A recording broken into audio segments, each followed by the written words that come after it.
तस्मै श्री गुरवे नमः।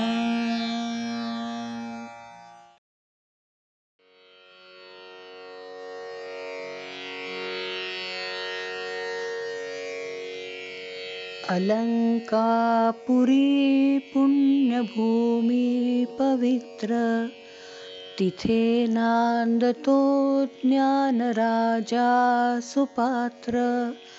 तया आठविता महापुण्य राशी, नमस्कार माझा ज्ञानेश्वरासी। ज्ञानेश्वर महाराज की जय। ज्ञानेश्वर महाराज की जय। जय जय रघुवीर समर्थ।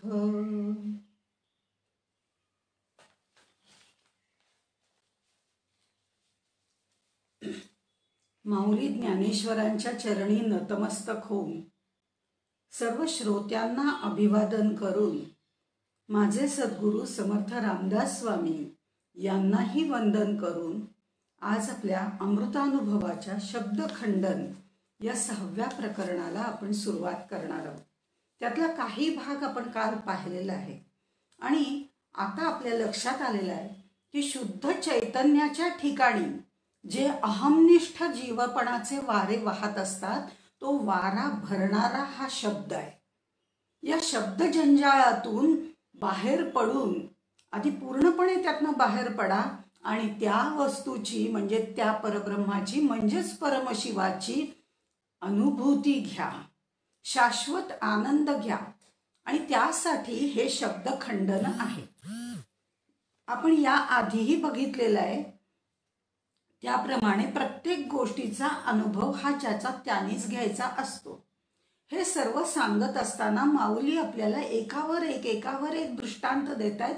ते शब्दाच्याच माध्यमातून देत आहेत कारण त्यांना माहिती आहे की शब्दाशिवाय या लोकांना हे समजणार नाही। जी मला अनुभूती आलेली आहे ती लोकांपर्यंत मला पोहोचवायची, त्यासाठी शब्द आवश्यक आहे। शुद्ध शिवाच्या शरीरी कुमारूची हा जीव भरी 7वी ओवी आहे अमृतानुभवातल्या 6व्या प्रकरणातली शब्दखंडन या प्रकरणातली 7वी ओवी आहे।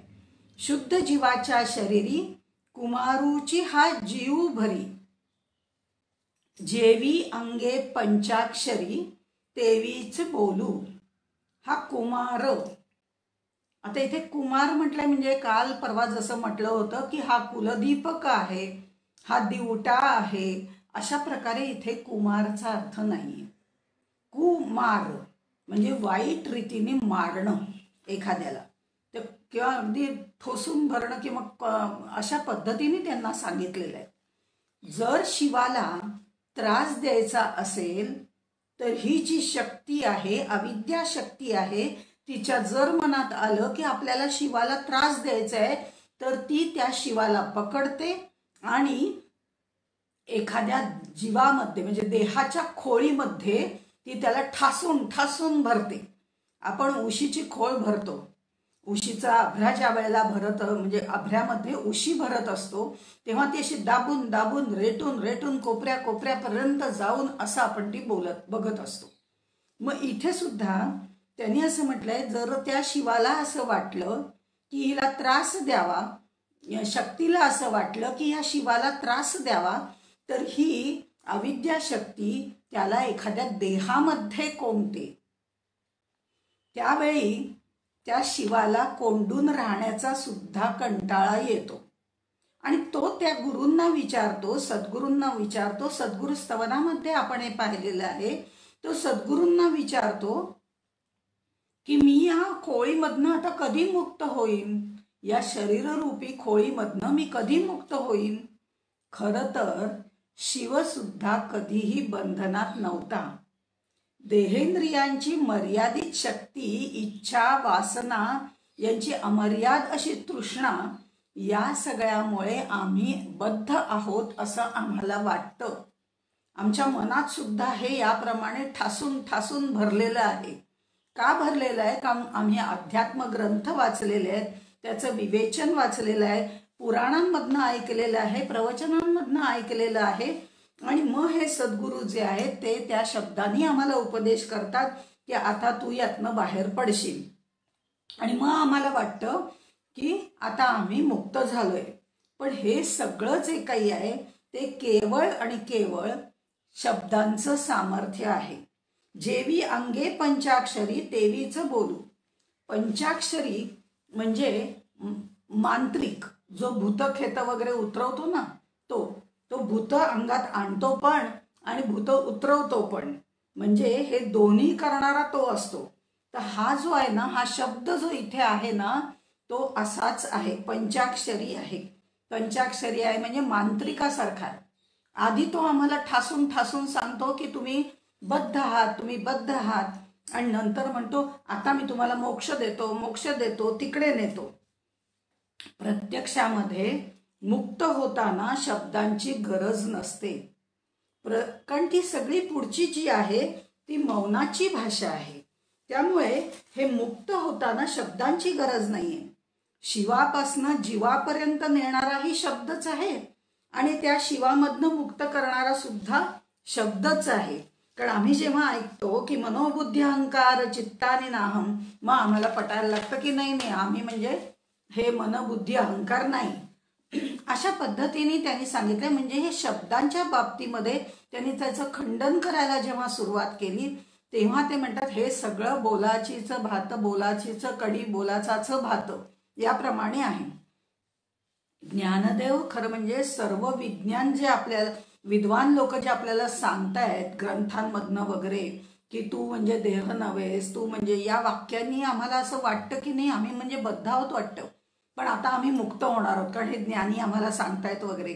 अशा पद्धतीने हे जे विद्वान आपल्याला सांगतायत ते सुद्धा खरं म्हणजे यांनी इथे खोडून काढलेलं आहे. पण इथे त्यांना कुणाला हे अहंकारयुक्त म्हणून त्यांना काही म्हणायचं नाहीये. ज्ञानाचा जो बंध असतो तो सुद्धा आम्हाला असं वाटतं शब्दामुळे मोकळा झालाय, तर तसंही होत नाही. आत्मानुभूती ही सगळ्यात महत्वाची आहे. हे शब्द त्या फक्त उंबरठ्यापर्यंत नेणारे आहेत. म्हणून ते म्हणतात जीवाशिवाची होता भेटी, जीवदेहे बांधिला तो बोले एके सुटला, अशी ज्ञानदेवांची ओवी आहे. पण जीवाशिवाची होता भेटी, मावळून ज्ञाता ज्ञेयादी त्रिपुटी, प्रगटे सोहम भाव प्रतिती, उरे शेवटी ज्ञप्ती मात्र.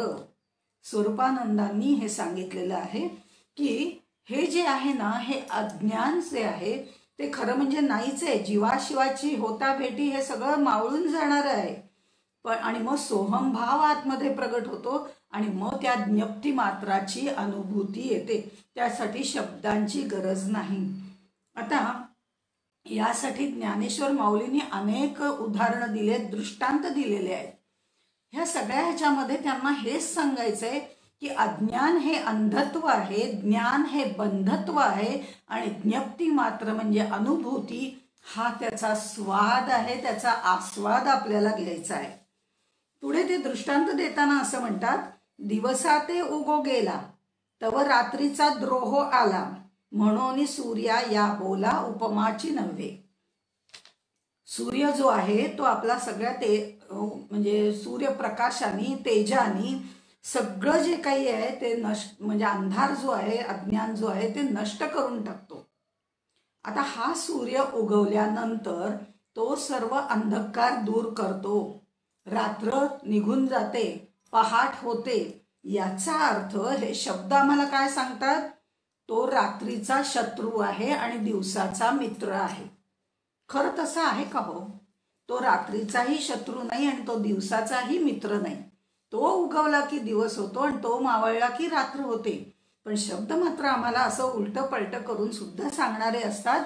पण या शब्दांच्या हातामध्ये प्रवृत्ती आणि निवृत्ती हे दोन्ही शब्द सुद्धा एकाच हाताला धरून चालतात. म्हणजे बघा, आपल्याला नुसतं निवृत्ती असं म्हटलं की आपल्याला लगेच लक्षात येतं की शम दम विवेक वैराग्य या सगळ्या गोष्टी त्याच्यामध्ये आल्या. आणि तेच प्रवृत्ती म्हटलं की आपल्या आपल्या वर्ण धर्म आश्रमाप्रमाणे जे जे उचित कर्म असेल ते ते करण्याची जी प्रवृत्ती आहे, किंवा यज्ञ, नैवेद्य, पूजा अर्चा, अन्नग्रहण ह्या सगळ्या प्रवृत्ती आमच्या लगेच लक्षात येतात एका शब्दावरनं. इतकं या शब्दाचं सामर्थ्य आहे. पण तो विरुद्ध अर्थाचे शब्द सुद्धा हातामध्ये घेऊन फिरतो असं त्यांनी इथे सांगितलेलं आहे. आणि याचं आणखीन एक वैशिष्ट्य असं आहे की ज्या वेळेला या शब्दाची स्वनाशाची वेळ आली तरीही हा मागे हटत नाही. आत्मज्ञान झालं की शब्दांची गरज भासत नाही. तिथे शब्द मावळून जातात, कारण शब्दांना तिथे एंट्रीच नाहीये, नो एंट्री. तिथे शब्द आहे त्यात फक्त उंबरठ्यापर्यंत जाणार आहेत, तिथपर्यंत नेऊन सोडणार आहेत, पण अनुभूतीच्या प्रांतामध्ये त्यांना कुठेही जागा नाही. त्यामुळे शब्दांच्या पलीकडलं असं जे ते आहे ते महत्वाचं आहे, त्याची अनुभूती घ्यायची आहे. आणि म्हणून इथे ज्ञानेश्वर माऊली एक म्हणतात की गोमटे काय शब्दांचे एक एक वानू. किती तुम्हाला शब्दांचं महत्व सांगू तेवढं कमीच आहे.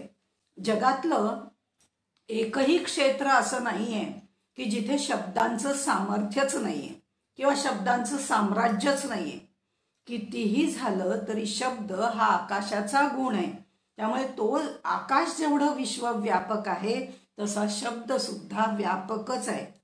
पण ज्यावेळी तो शब्द निशब्द होतो तेव्हा मात्र मंगलमय पहाट होते, अर्थगर्भ अशी शांतता निर्माण होते आणि इथे मौनाची प्रक्रिया चालू होते. आणि मग त्या शब्दांच्या पलीकडे असलेल्या शब्द निरपेक्ष असं जे तत्व आहे त्या तत्वाची साक्ष पटते. किंबहुना शब्दू स्मरणदानी प्रसिद्धू परी ययाही संबंधू नाही येथे.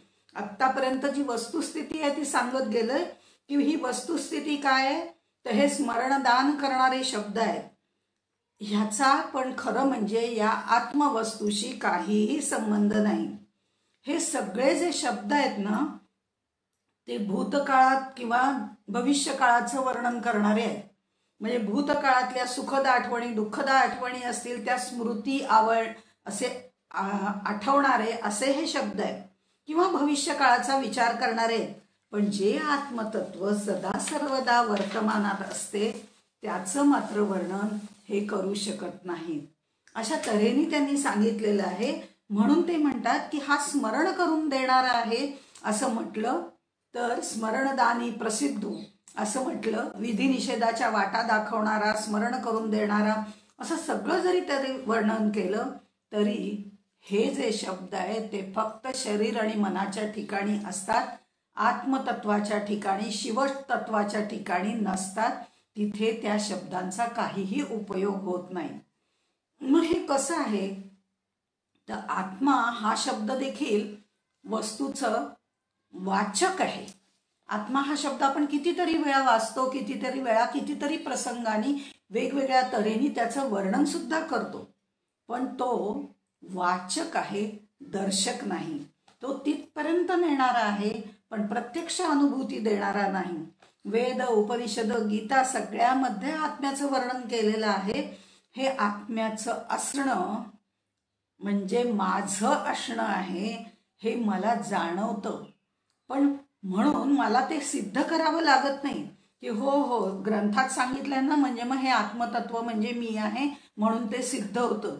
ते सिद्ध करण्याचं कारणच नाही, कारण कितीही काळाकुट्ट मनुष्य असला आणि तो अंधारात असला आणि त्याने दिवे मालवले तरी तो दिसला नाही तरी तो असतोच ना. तसंच आहे.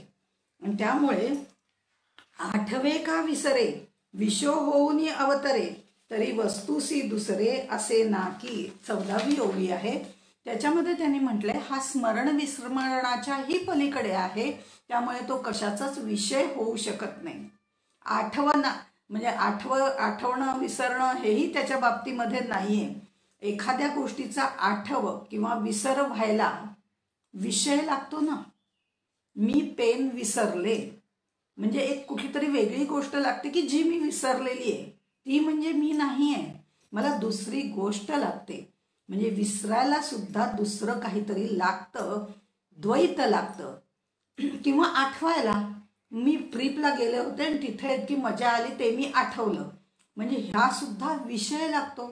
म्हणजे विषय कुठला ना कुठला तरी त्याच्यासाठी लागतो, पण आत्मवस्तूच्या ठिकाणी विषयच नाहीये. तर कुणाचा आठव आणि कुणाचा विसर करायचा. म्हणून तुकाराम महाराज म्हणतात, आठवण आठव गेले भावा भाव, झाला स्वयमेव पांडुरंग. अशा प्रकारे त्याने सांगितलेलं आहे. आणि त्याच्यासाठी ते दृष्टांत देतात की आपण ते आठवी विसरे केऊ ते काय, जीभ जिभे ते चाखे न चाखे. म्हणजे आपण आपल्याला कधी विसरतो का? मी बाहेर गेले आणि मी तिथेच मला विसरून आले, असं होत नाही ना. त्यामुळे शब्द विषय तिथे आला आणि त्यांनी मला आठवण करून दिली, मी विसरलो होतो, असं होत नाही. मी जिथे जाईन तिथे आत्मतत्व माझ्याबरोबर असणारच आहे. जीभ कधी जिभेची चव घेते का? नाही घेत ना. मग तिला चव घ्यायला दुसरं कोणीतरी लागतं.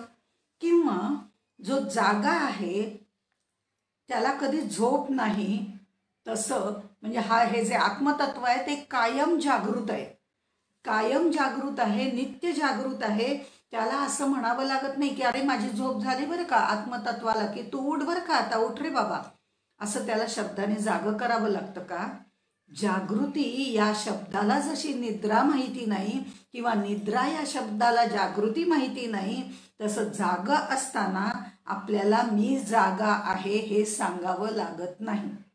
म्हणजे शब्दांची इथे सुद्धा जर आपल्याला गरज भासत नाही, मी आत्ता प्रवचन करतेय, मी जागी आहे बरं का, मी जागी राहून प्रवचन करते, हे सांगायची गरज नाही आहे.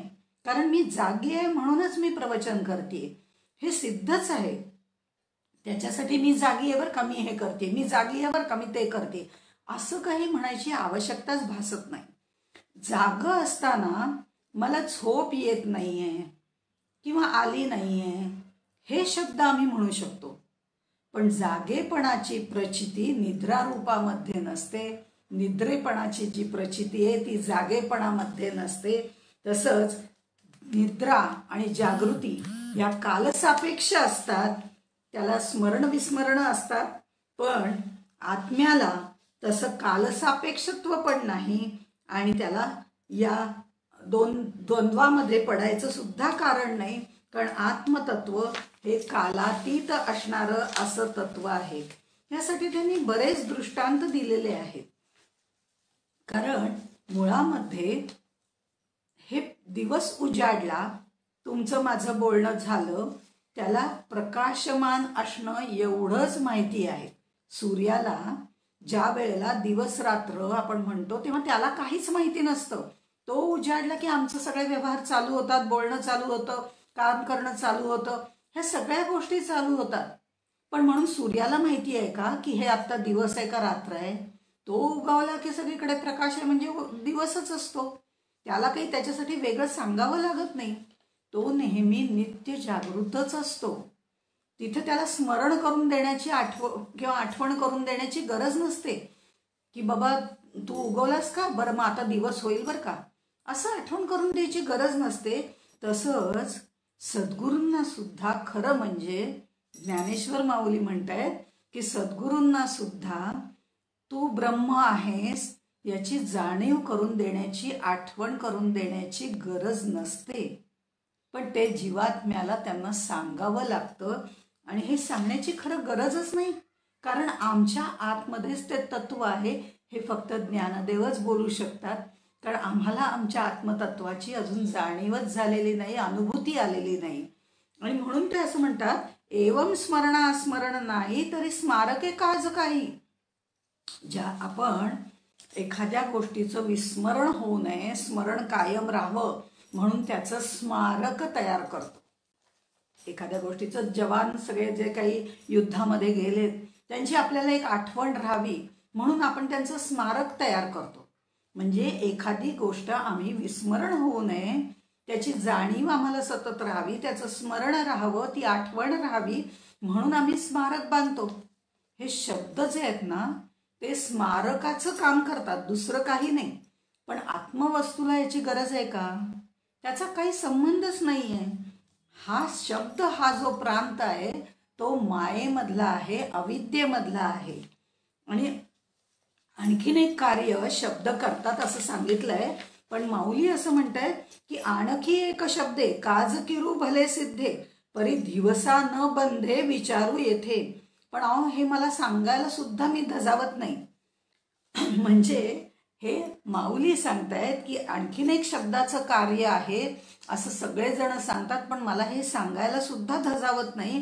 कारण शब्दमय शास्त्राने अविद्येचा निराश केला जातो हे मला पटतच नाही. कारण असं आहे की शब्दामुळे अविद्येचा नाश होतो आणि मग आत्मस्वरूपाचं दर्शन होतं असं कधीही होत नाही. हा माझा अनुभव आहे असं माऊली आपल्याला सांगतायत. कारण आत्म्याला कशाचं ज्ञान करून देणार, तो ज्ञ मात्रच आहे. जसं सूर्याला मशाल दाखवून आम्ही असं म्हणत नाही, अरे थांबा आता रात्री संपत आली तू ये बाबा आता, असं म्हणायची गरजच नाहीये. तसं हे नित्य ज्ञान स्वरूप ज्ञप्ती मात्र असं असलेलं जे आहे त्याला आम्ही शब्दांनी ते अज्ञान दूर करून अविद्या दूर करून मग त्याचं आम्हाला दर्शन होणार आहे असं जर म्हटलं तर ते वेडेपणाचं ठरेल असं ते म्हणतात. आणि मग पुढे त्यांनी असं म्हटलेलं आहे, म्हणून नाशापुरती अविद्या नाही निवृत्ती, नाही आत्मा आत्मस्थिती रिघे ऐसा. ही अत्यंत महत्वाची ओवी आहे. शब्दखंडांमधली 23वी ओवी आहे.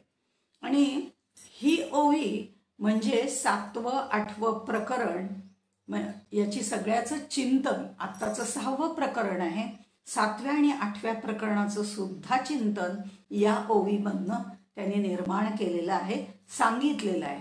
शब्दाचा, ज्ञानाचा, अज्ञानाचा प्रवेशच तिथे नाहीये. म्हणजे इथे त्यांनी म्हटलंय म्हणोनी नाशापुरती. म्हणोनी म्हणजे आत्तापर्यंतचे जे दृष्टांत दिलेले आहेत त्यानुसार जर आपण अविद्येचा सुद्धा विचार केला तर अविद्या खरं म्हणजे नाहीच आहे, नाहीच आहे ती. आता जी नाहीच आहे तिचं शब्दामध्ये वर्णन करण्यात काय अर्थ आहे. आद्य शंकराचार्य सुद्धा अविद्या कल्पित आहे, अविद्या निवृत्ती फलदर्शना, अविद्या ही कल्पित आहे असं म्हणतात. आणि माऊली सुद्धा भाष्यकारा ते वाट पुसतू असं सांगतात. त्यावेळेला तेही म्हणतात ही अविद्या वास्तविक खरं म्हणजे नाहीच आहे, हे कल्पित आहे म्हणतात. आणि ते म्हणतात वास्तवामध्ये खरं म्हणजे ती नाहीच आहे. एक अर्थ असा आहे की ज्याला गरिबी निवृत्तीचा छंद आहे, ज्याला गरिबी निवृत्तीचा छंद आहे त्याला पामर समजावं. दुःख निवृत्तीचा छंद आहे त्याला आसक्त समजावं आणि विषयी समजावं म्हणजे. आणि अविद्या निवृत्तीचा ज्याला छंद आहे त्याला मुमुक्षु समजावं. दुःख आणि दारिद्र्य म्हणजे मगाशी जे सांगितलं गरिबी निवृत्ती आणि दुःख निवृत्ती त्या विषयांशी संबंधित आहेत या गोष्टी. त्यामुळे ह्या दुःख आणि दारिद्र्याचं कारण अविद्या आहे असं सांगितलं जातं. पण विद्या न विद्यते या सा विद्या, जी खरं म्हणजे नाहीच आहे ती अविद्या. अविद्या ती खरं म्हणजे आपणूनच सांगते की मी नाही आहे, तरी आम्ही म्हणतो नाही अविद्या आहे, अविद्या आहे. समर्थ सुद्धा म्हणतात अरे जे झालेची नाही त्याची वार्ता करीसी काही. ह्या सगळ्या गोष्टी जर आपल्याला संत सांगतायत तर त्याचाही विचार करायला हवा. कारण अविद्याच नाहीये मग दुःख प्राप्ती किंवा दारिद्र्य प्राप्ती होईलच कशी. अविद्येमध्ये सगळे विषय आहेत, त्याची आम्हाला प्राप्ती होते, आमचा देह बांधला जातो असं सगळं आम्ही म्हणतो. वंध्यापुत्राचा दृष्टांत हा नेहमी अजातवादासाठी दिला जातो. अविद्या ही नाहीच नाही. आणि इथे माऊली असं म्हणतात अहो आम्ही तिचं मूल मारायला निघालोय. अविद्येचं मूल म्हणजे शब्द, त्या शब्दांचं आम्ही खंडन करायला निघालोय. जी नाहीच आहे तिचं मूल म्हणजे वंध्यापुत्राचं मूल झालं की नाही. मा तर्काचे खुरपे, इथे त्यांनी म्हटले अविद्या तव स्वरूपे वांझेचे कीर जाऊपे, मा तर्काचे खुरपे खांडे कोणा. म्हणजे खांडणे म्हणजे निराश करणे. आता इथे वंध्यापुत्राचा जो हा दृष्टांत आहे की अरे तुम्ही कुणाचं मूल मारायला निघालायत, हे शब्द मूल कुणाचं मारायला निघालेलं आहात, त्या अविद्येचं. आणि त्या अविद्या जी नाहीच आहे तिचं मूल कसं असणार सांगा बरं. मग ते मारायला सुद्धा तुम्ही अगदी चिलखत वगैरे घालून तलवार वगैरे घेऊन घोड्यावर बसून निघालात, त्याचा काय उपयोग आहे? साधं खुरपं सुद्धा त्याच्यासाठी लागणार नाही. याचं कारण असं आहे, बागुलबुवाचं उदाहरण जे आम्ही नेतो, तो बागुलबुवा कधी खरा असतो का? नसतो. ही कल्पना असते. अविद्या ही कल्पना आहे. तिला मारायचं असेल तर साधं खुरपं सुद्धा लागणार नाही. खरं तर तेवढंही घ्यायची गरज नाहीये, कारण जी नाही तिला कशी मारणार? हे तर्क वितर्क करण्याचं काहीच कारण नाही, कारण अविद्या ही काल्पनिक आहे, प्रातिभासिक आहे. आता प्रातिभासिक कशी आहे याच्यासाठी पण त्यांनी अनेक दृष्टांत दिलेत, कारण आम्हाला हे पटकन पटत नाही ना. त्यामुळे ते म्हणतात अरे ती प्रातिभासिक आहे, काल्पनिक आहे, वास्तवात ती नाहीच आहे. ती स्वतःही सांगते की मी नाहीये, अविद्या मी नाहीये, मी नाहीये, तरी आम्ही म्हणतो ती आहे आहे. ही आमची कल्पना आहे. मग ही प्रातिभासिक कशी आहे? त्याच्यासाठी त्यांनी 25व्या ओवीमध्ये इंद्रधनुष्याचं उदाहरण दिलेलं आहे. आपण आकाशामध्ये नेहमी इंद्रधनुष्य बघतो. खूप छान सप्तरंगात असं मोठंच्या मोठं इंद्रधनुष्य आहे. आता हे जे इंद्रधनुष्य आहे त्याच्या बाबतीत ते म्हणताय की श्रीराम जो आहे तो ज्याने शिवधनुष्य पेललेलं आहे त्याचा भंग केलेला आहे. अनेकांना ते साधं शिवधनुष्य उचलता सुद्धा आलेलं नाहीये, पण या रामाने हे सगळं केलेलं आहे. पण हे जे आकाशात पडलेलं जे इंद्रधनुष्य आहे त्या इंद्रधनुष्याला दोरी लाव म्हटलं, प्रत्यंचा लाव म्हटलं तर ते रामाला काही शक्य होणार नाही. कारण शिवधनुष्य हे व्यावहारिक सत्तेमध्ये होते. रामावतार त्यामध्ये राम सुद्धा व्यावहारिक सत्तेमध्ये होता. आणि इंद्रधनुष्याला प्रत्यंचा लावता येणार नाही, कारण इंद्रधनुष्य हे प्रातिभासिक सत्तेमध्ये येतं. ती फक्त कल्पना आहे, आमच्या डोळ्यांचा खेळ आहे. त्यातनं बाहेर पडणारी प्रकाश किरणं आम्हाला दिसतात, ती 7 रंगात दिसतात, म्हणून आम्ही त्याला इंद्रधनुष्य असं म्हणतो. इंद्रधनुष्य हे केवळ नावापुरतं आहे, केवळ त्याच्या आकारामध्ये साम्य आहे. आकाशाच्या पोकळीतच ते निर्माण होणार आहे आणि आकाराचं साम्य म्हणजे धनुष्याशी त्याचं साम्य आहे. ही सगळी भुलावण आहे. 3 सत्ता असतात, एक आध्यात्मिक सत्ता, एक प्रातिभासिक सत्ता आणि एक व्यावहारिक सत्ता. याच्याबद्दल उदाहरणं देताना त्यांनी अगस्ती ऋषींचं सुद्धा उदाहरण दिलेलं आहे. अगस्तीची या कौतुका पुरती जरी मृगतृष्णिका 26वी ओवी आहे. त्या अगस्ती ऋषींनी समुद्रप्राशन केलेलं आहे एका आचमनामध्ये असं म्हटलं जातं. तर हा समुद्र त्यांनी पिऊन टाकलेला आहे. आपल्याला ही कथा सगळ्यांना माहिती आहे. व्यावहारिक सत्तेमध्ये समुद्र येतो, पण त्यांना जर सांगितलं की हे मृगजळाची ही छोटीशी नदी वाहते, अहो तुम्ही एवढा मोठा समुद्र जर प्राशन केलाय, मग आता ही छोटीशी नदी आहे ती तरी प्राशन करून दाखवा. तर ती त्यांना करणं शक्य नाही, कारण ती प्रातिभासिक सत्तेमध्ये येते. खाऱ्या समुद्राला एका आचमनात त्यांच्यामध्ये ते सामर्थ्य होतं, ते अगस्त्य ऋषींनी केलंय. आजही ही गोष्ट खरी असावी असं म्हणतात. त्याचं कारण आकाशामध्ये अगस्तीची चांदणी उदयास आली की समुद्राची खळखळ थांबते. याच्यावरनं थोडंसं अगस्तीची निये दर्शने सिंधू घेऊन टाकती मौने. अगस्तीनी दर्शने सिंधू घेऊन टाकती मौने असा उच्चार ज्ञानेश्वरीमध्ये माऊलींनी केलेला आहे. आत्मवस्तूच्या ठिकाणी मुळामध्ये अविद्या नाहीच आहे, ती सिद्धही होत नाही. आणि आत्मवस्तूच्या ठिकाणी ती असण्याचा काही प्रश्नच येत नाही, कारण ते ज्ञ स्वरूप आहे, ज्ञप्ती मात्र आहे. आणि तर्कानी वगैरे तिला सिद्ध करू म्हटलं तरीही ते तर्कानी सिद्धच होत नाही आणि तिला तर्कानी खोडताही येत नाही, कारण जी नाहीच आहे तिचं मंडन आणि खंडन कसं करणार. त्यामुळे ही सगळी जी आहे ही काल्पनिक आहे असं त्यांनी सांगितलंय. गंधर्व नगरीचे जे सगळे आकाशामध्ये ढग जमतात त्याचंही उदाहरण त्यांनी दिलेलं आहे. त्याच्यामध्ये आम्हाला मोठे मोठे प्राणी वगैरे दिसतात, हे सगळं आहे. आता हे गंधर्व नगरी जी आहे ती हनुमंताला सांगितली की ही सगळे जाळून टाक बरं का. त्याला नाही जमणार. त्यांनी त्याच्या पुच्छ म्हणजे शेपटीने अख्खी लंका जाळून टाकली. हो, हे माहिती आहे. दोन्हीही व्यावहारिक सत्तेमध्ये आहे. पण गंधर्व नगरी ही प्रातिभासिक सत्तेमध्ये आहे, तेव्हा शब्दांनी नाहीशी करता येत नाही, कारण ती नाहीच आहे अशी अविद्या आहे जी प्रातिभासिक सत्तेमध्ये आहे, जिच्यामध्ये खरं म्हणजे काही नाहीच आहे. अशा तऱ्हेने तर्कानी अनुमानाने कशानेही अविद्येचा नाश केला जाऊ शकत नाही. अनुमान प्रमाण घ्या, शब्द प्रमाण घ्या, उपमान प्रमाण घ्या, प्रत्यक्ष प्रमाण घ्या, अहो जी नाहीच आहे तिला कुठल्या प्रमाणाने तुम्ही सिद्ध करणार आणि तिचा नाश करणार? काहीच नाही, कारण ती नाहीच आहे, ती भ्रमात्मक आहे. आणि ह्या सगळ्या गोष्टी म्हणजे अविद्येचं निवारण तर्काने होत नाही, शब्दाने होत नाही, आप्तवाक्यांनी सुद्धा होत नाही असं आपल्याला ते सांगतात. दिवा लावला की उजेड पडतो हे आता आपल्याला लहानपणापासून कानावर आहे, हे आप्तवाक्य आहे.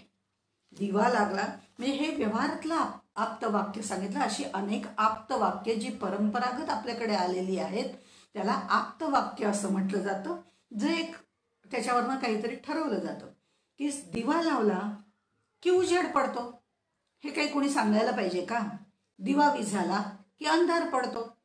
म्हणजे हे दिव्याला किंवा अंधाराला काहीच फरक पडत नाही.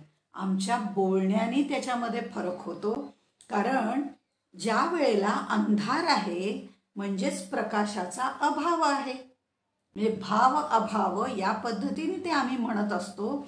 एखादा कवडसा आला तरी तो अंधार निघून जातो.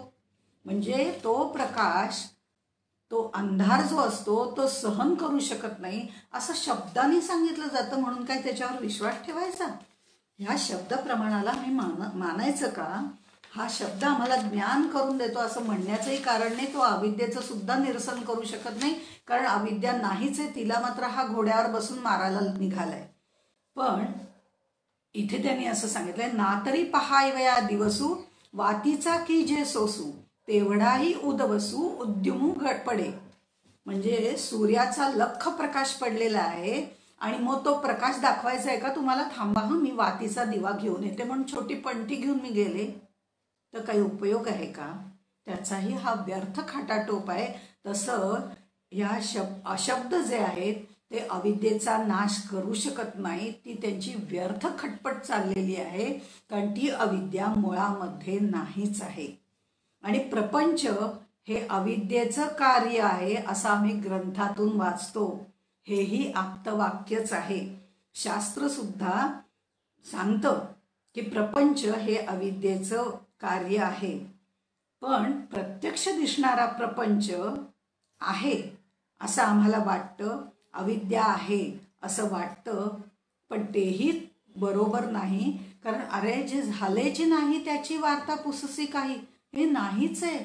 ज्यांनी त्याची अनुभूती घेतलेली आहे ते त्या पदावरती जाऊन आपल्याला सांगतात की अरे नाही आहे ते, पण आम्ही अजून तिथपर्यंत पोचलेलो नाही म्हणून आम्हाला ते खरं वाटतंय. आम्हाला तो भास, तो भ्रमच आम्हाला खरा वाटतोय.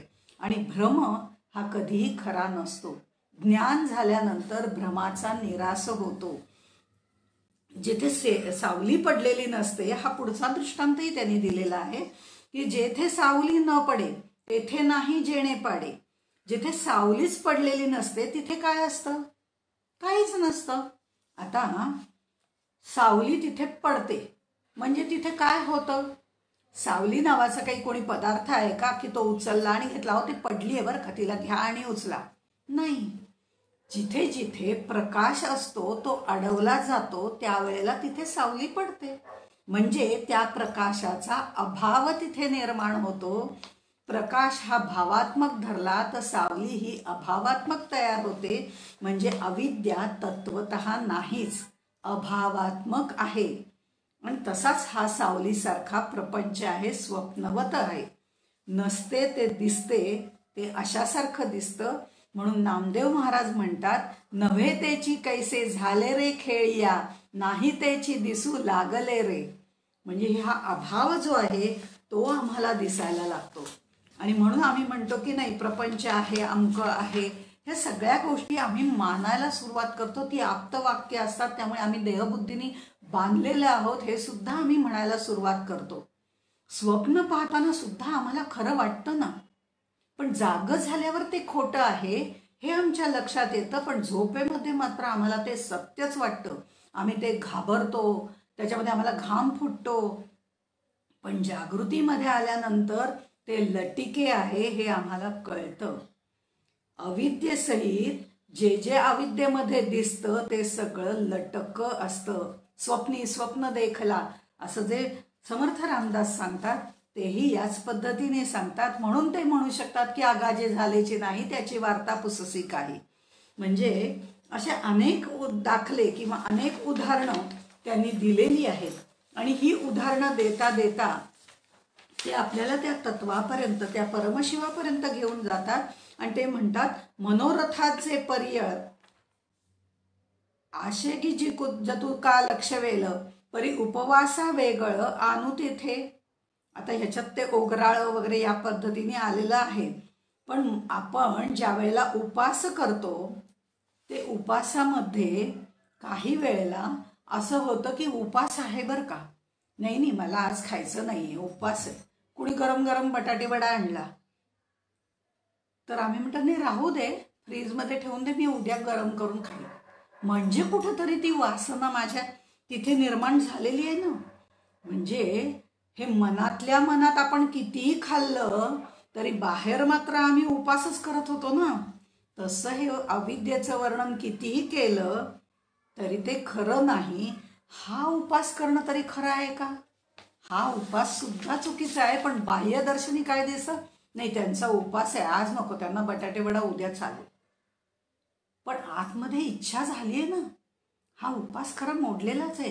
पण आम्ही असं म्हणतो तेव्हा बाहेरच्या लोकांना काय वाटतं, त्यांचा उपवास आहे, हा उपवास खरा आहे का? तसंच अविद्येचं आहे हो.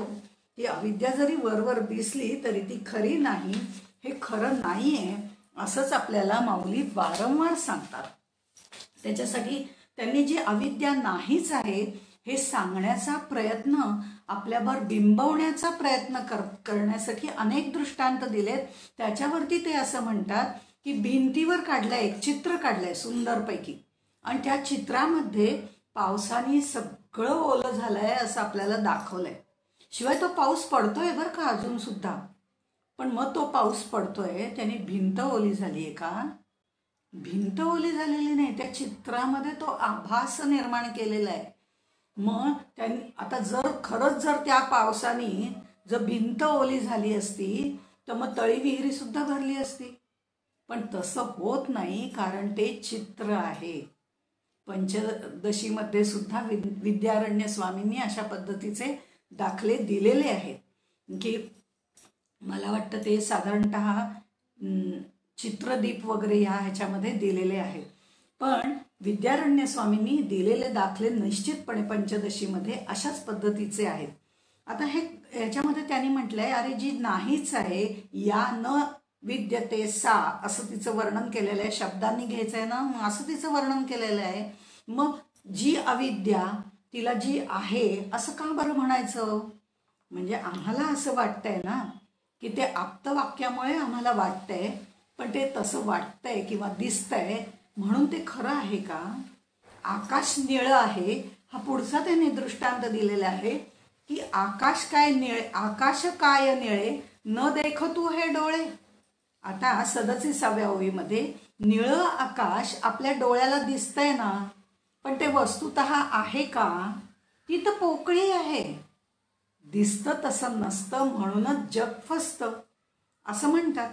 जादूगार आपल्याला हिप्नोटाईज करतो आणि त्या पूर्ण खरं म्हणजे थिएटरमध्ये आपण AC मध्ये बसलेलो असतो.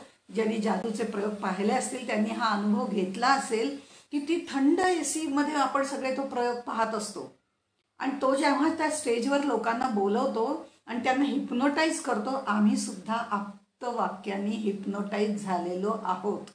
तर हे जे हिप्नोटाईज आम्हाला केलं जातं आणि त्यावेळेला तो जादूगार त्यांना काय म्हणतो की अरे केवढं उकडतंय, अगदी सूर्य डोक्यावर आलाय, आता अगदी घामाघूम झालंय, मला इतकी तहान लागली पण पाणी नाहीये कुठे, घामाच्या धारा फुटलेत.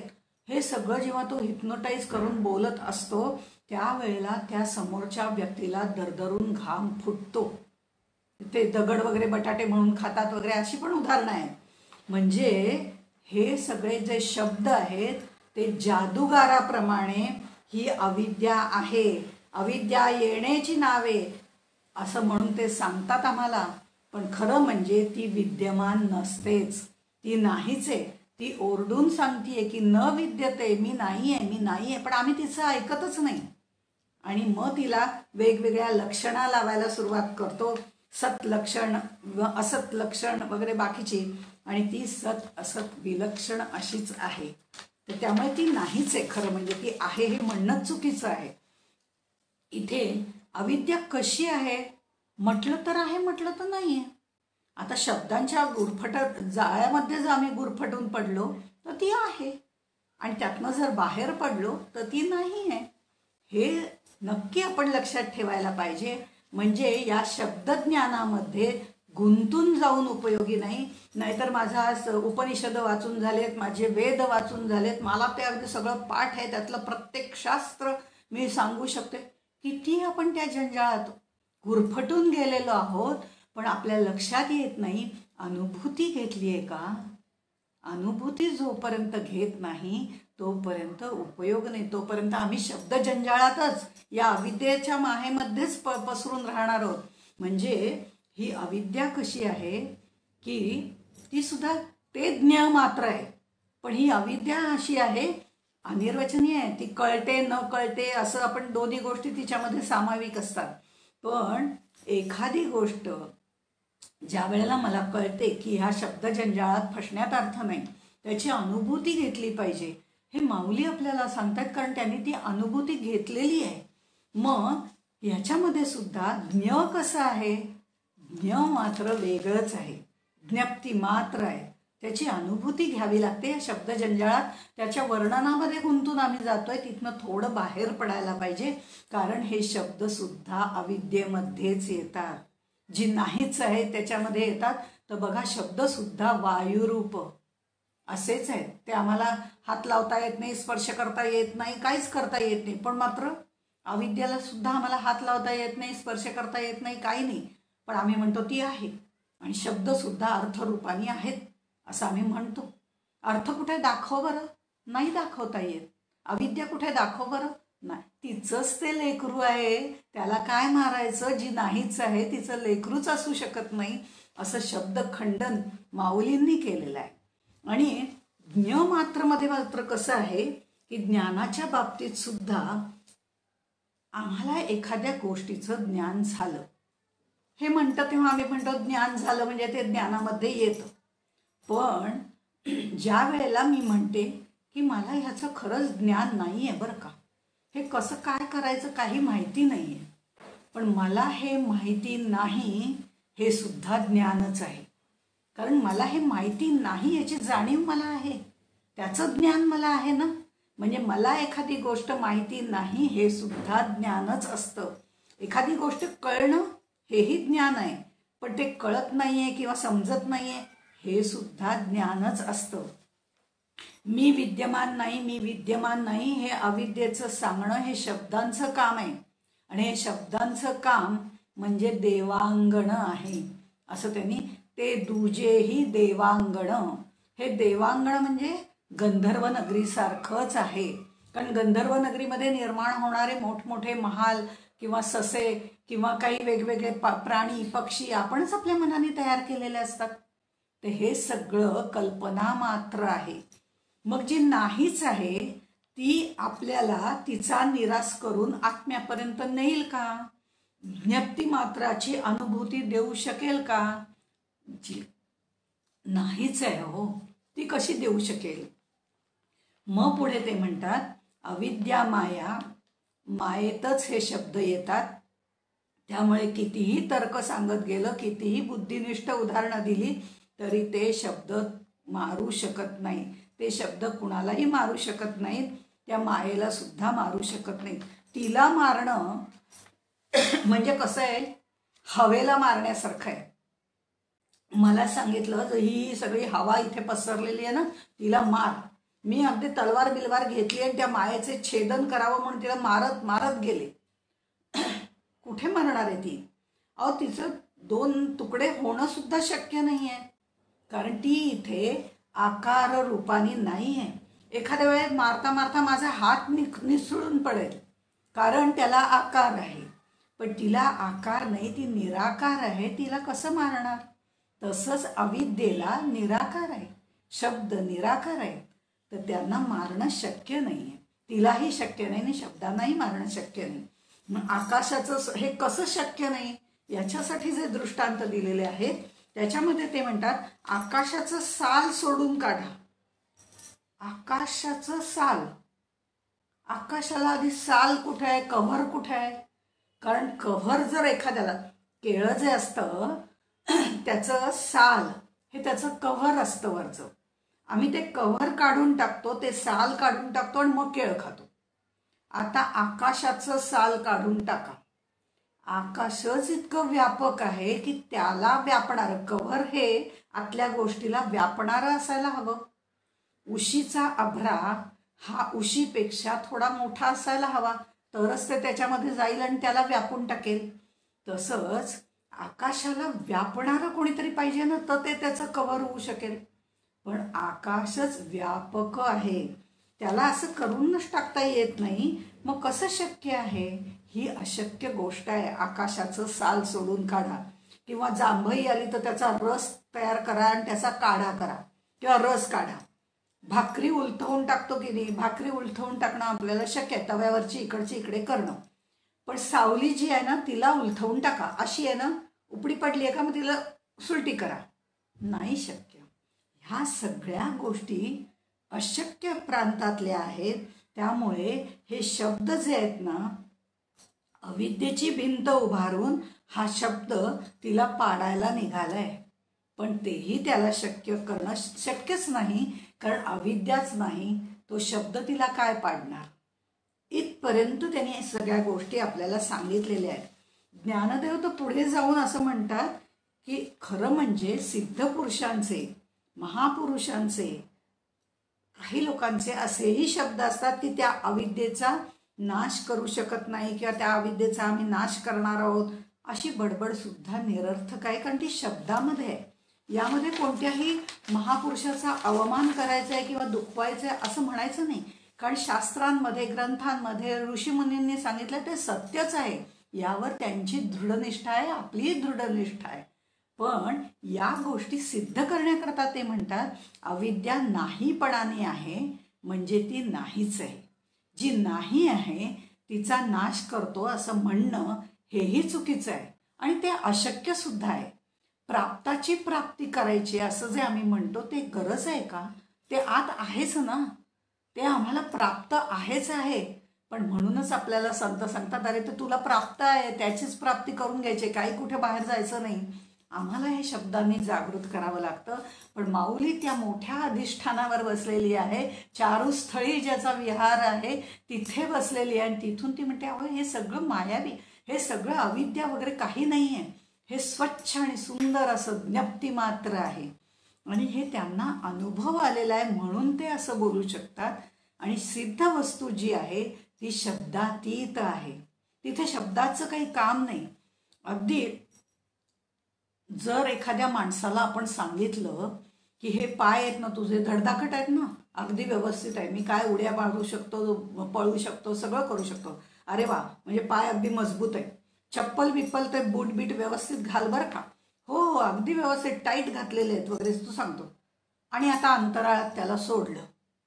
आता अंतराळात सोडल्यानंतर त्याचे पाय कितीही फिट असले किंवा त्यांनी बूट बीट व्यवस्थित घातलेले असले त्याचा काहीही उपयोग नाही, कारण तिथे तरंगावंच लागतं. मग हे तरंगण्यासाठी त्याला पायाची काही गरजच नसते. म्हणजे हे जसं शब्दांचा अनुभूतीसाठी उपयोग होत नाही हे त्यांना सिद्ध करायचं आहे. त्यामुळे शब्दांचा अविद्येचा अनुभूतीसाठी उपयोग होत नाही. आत्मतत्व जे आहे ते शब्दातीत आहे. त्यामुळे हा शब्दांनी आणि अविद्येने घातलेला सगळा फापट पसारा आहे. आणि मग शेवटी ते दृष्टांत देत देत निष्कर्षाजवळ आलेले आहेत. आणि तेव्हा ते म्हणतात तैसा आत्मराजू जव ज्ञान मात्रची भरीव, आता ज्ञाने ज्ञानासी खेव कैसे दीजे. ज्ञानदेव सांगतात अरे तो जो आत्मराज आहे ना, हा सगळ्यांचा राजा आहे. तो ज्ञानाने परिपूर्ण आहे. हा परमशिव जो आहे तो ज्ञानाने परिपूर्ण आहे, निखळ शुद्ध आहे, कालातीत आहे, शब्दातीत आहे. तिथे आत्मज्ञान, आत्मदर्शन, आत्मसाक्षात्कार या शब्दांना काहीही अर्थ नाही. सच्चिद आनंद काहीही अर्थ नाही. हे दृष्टांत दिलेले आहेत. डोळा दुसऱ्याला पाहतो पण स्वतःला पाहू शकतो का? नाही पाहू शकत. आरसा दुसऱ्याचा चेहरा दाखवतो पण आरशाने आरशाला पाहिलं असं होऊ शकत नाही. हे जे सगळे शब्द, स्पर्श, रूप, रस, गंध असे जे त्यांनी वेगवेगळे दृष्टांत दिलेले आहेत, जसे शब्दांनी निर्माण केलेले आहेत, हे शब्द दृष्टांत देण्यापुरते आहेत पण ते आत्मस्वरूपाचं ज्ञान करून देणारे नाहीत. म्हणून हे शब्द अविद्येचाही नाश करत नाहीत, आत्मज्ञानाचाही परिचय करून देतात पण त्याचं दर्शन करून देऊ शकत नाहीत. म्हणून सच्चिद आनंद हे शब्द असले काय नसले काय काही फरक पडत नाही. अविद्या असली काय नसली काय तिचं खंडन केलं काय, शब्दांचं मंडन केलं काय, शब्द मंडन खंडन केलं काय, किंवा अविद्याचं सुद्धा मंडन खंडन केलं काय, काहीही उपयोग होणार नाही. कारण ज्ञ मात्राच्या ठिकाणी चारही वाणी मौनात जातात. वाणीचं खंडन होतं आणि सच्चिद आनंद या शब्दांचंही खंडन होतं. शब्द, अविद्या सगळ्याचंही खंडन त्यांनी इथं आत्ता आपल्याला केलेलं आहे. आप्तवाक्य जरी आपण म्हटलं तरी सुद्धा ती मान्यता जरूर त्याला द्यावी, पण कुठपर्यंत? त्या अनुभूती येईपर्यंत, तोपर्यंत नाही. म्हणून या सगळ्यांचं खंडन त्यांनी केलेलं आहे. तर शब्द त्याच्यापर्यंत जाऊ शकत नाही, अविद्या जाण्याचा प्रश्नच येत नाही. असं म्हणून त्यांनी या शब्दांचं खंडन केलेलं आहे. अज्ञानाचं सुद्धा नंतर त्यांनी खंडन केलेलं आहे. शब्द तिथपर्यंत जाऊ शकत नाही कारण ते शब्दातीत आहे. अविद्या तर नाहीच नाही कारण ती जाण्याचा प्रश्नच नाही. हे जे 7वं प्रकरण आहे ते अज्ञान खंडनाचं आहे. आभाळामध्ये म्हणजे ढग आले की आभाळ सगळं काळवंडून जातं आणि आपोआपच सगळीकडे थोडासा अंधार पडतो, असं घुसमटल्यासारखं सगळं वातावरण तयार होतं, दिवस काळवंडलेला वाटतो. तसं पण हे शब्द जे आहेत, एकदा का ते आकाश म्हणजे सगळे ढग निघून गेले की कसं स्वच्छ आणि निरभ्र वाटतं, तसंच हे शब्द जे आहेत, हे शब्द पूर्णपणे शांत झाले, ते मौनात गेले, त्यांचा शेवट झाला म्हणजे मग आपल्याला पुढे त्या आत्मस्वरूपाच्या उंबरठ्यापर्यंत जाता येतं. उंबरठा आपण जो आहे तो ओलांडताना हे शब्द माघारी फिरतात कारण ते तत्व शब्दातीत आहे.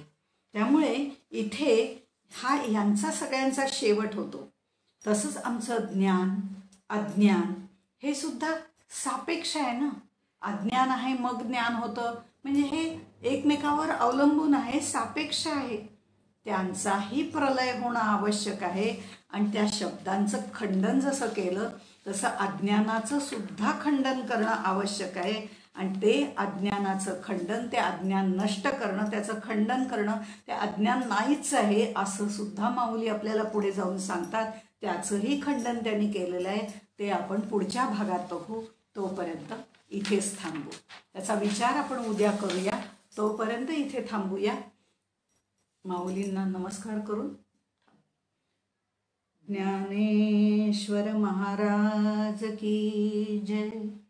जय जय रघुवीर समर्थ. रामकृष्ण हरी रामकृष्ण हरी रामकृष्ण.